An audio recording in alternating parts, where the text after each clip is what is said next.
Have you ever thought the story of Jonah was just about a guy and a giant fish? Well, what if I told you there's a much deeper mystery hidden beneath the waves? The story of Jonah is less about the fish and more about the strange, powerful, and sometimes uncomfortable truths it reveals about God, humanity, and even ourselves. It's not just a children's story. It's a profound spiritual puzzle. Let's start with the first layer, the mystery of God's incredible mercy. Think about it. Jonah is the only prophet in the entire Bible who literally runs away from his divine mission. God says, "Go to Nineveh," and Jonah books a ticket in the opposite direction. But instead of striking him down, God pursues him with relentless patience. He sends a storm not to destroy Jonah but to bring him back. And then, the most shocking part, God sends him to Nineveh, the capital of the brutal and violent Assyrian Empire. These weren't just ordinary people. They were the notorious enemies of Israel, known for their cruelty. Yet when they unexpectedly repent, God shows them mercy. This raises a question that still challenges us today. Why does God choose to love and forgive the very people we consider our enemies, the ones we think are completely undeserving? It's a mystery that pushes against our human instincts for justice and revenge, revealing a divine compassion that operates on a level we can barely comprehend. Now, let's peel back another layer and look at the mystery of Jonah's own heart. This is where the story gets really personal. On the outside, Jonah eventually obeys. He goes to Nineveh. He delivers the message, but on the inside, he's boiling with resentment. When the entire city repents and God spares them, Jonah isn't happy. He's furious. He throws a tantrum and tells God he would rather die than see his enemies saved. The mystery here is profound. How can a person serve God, even be a prophet of God, and still fundamentally disagree with God's character? Jonah's obedience was just a performance. His heart was filled with bitterness and prejudice. This story acts like a mirror, exposing the hidden corners of our own hearts.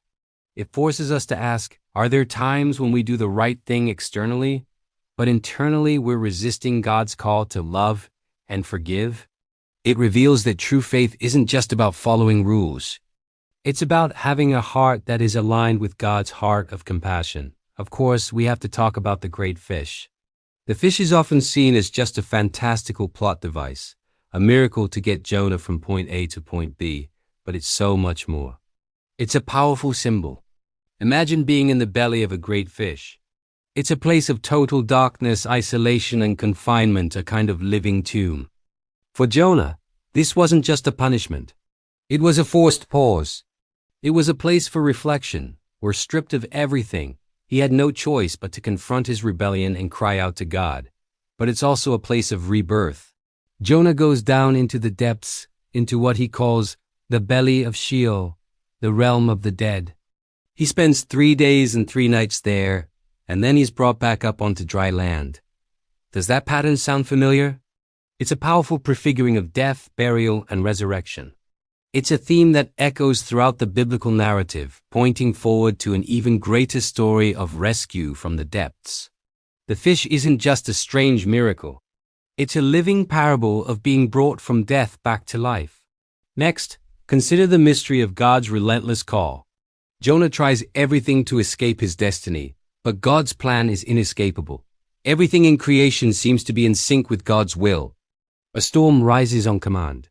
The pagan sailors, in their fear, turn to prayer and end up worshiping God. A great fish is prepared at the perfect moment. Later on land, a plant grows overnight to give Jonah shade. Then, a worm is sent to destroy the plant. Finally, a scorching east wind blows. The wind, the waves, the sailors, the fish, the plant, the worm, every single element of creation is responsive to God's direction. The only one resisting is God's own prophet, Jonah. This raises a fascinating mystery. Why does God go to such extraordinary lengths to involve Jonah, a man who keeps fighting him every step of the way? Why not just pick someone else? It shows us that God's calling is personal and persistent. He doesn't just give up on us when we resist. Instead, he orchestrates the world around us to guide us, correct us, and ultimately draw us back to his purpose. It is a testament to a God who is more invested in our journey than we often are ourselves. Finally, we arrive at the most mysterious part of the whole story, the ending, or rather the lack of one.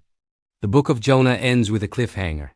God has just taught Jonah a lesson using the plant and the worm, showing him that his pity for a plant is misplaced, when he has no pity for the 120,000 people of Nineveh. God asks Jonah a final, piercing question. Should I not have concern for the great city of Nineveh? And then, nothing. The book just ends. We never find out if Jonah repented. We don't get a neat conclusion where he finally understands and changes his heart. The story leaves us hanging, with a question echoing in the silence. But that's the genius of it.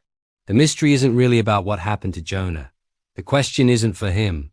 It's for us. The book holds up a mirror and asks you, the reader, the same question. Will you choose a heart like Jonah's, small, resentful, and focused on your own comfort and prejudices? Or will you choose a heart like God's, vast, merciful, and filled with compassion for a world you might not always understand or even like? The mystery of Jonah is that it's our story, and we are the ones who must write the ending in our own lives. So the story of Jonah is far more than a simple tale. It's a deep, mysterious exploration of divine mercy, human resistance, and the transformative power of God's persistent love. It challenges us to look beyond the surface and ask ourselves which heart we will choose. Thank you so much for joining me on this deep dive. If this exploration of Jonah's mystery resonated with you, please hit that like button and subscribe for more content that goes beneath the surface of familiar stories. I'd love to hear your thoughts in the comments below. What part of Jonah's story speaks to you the most? Thanks for watching, and I'll see you in the next video.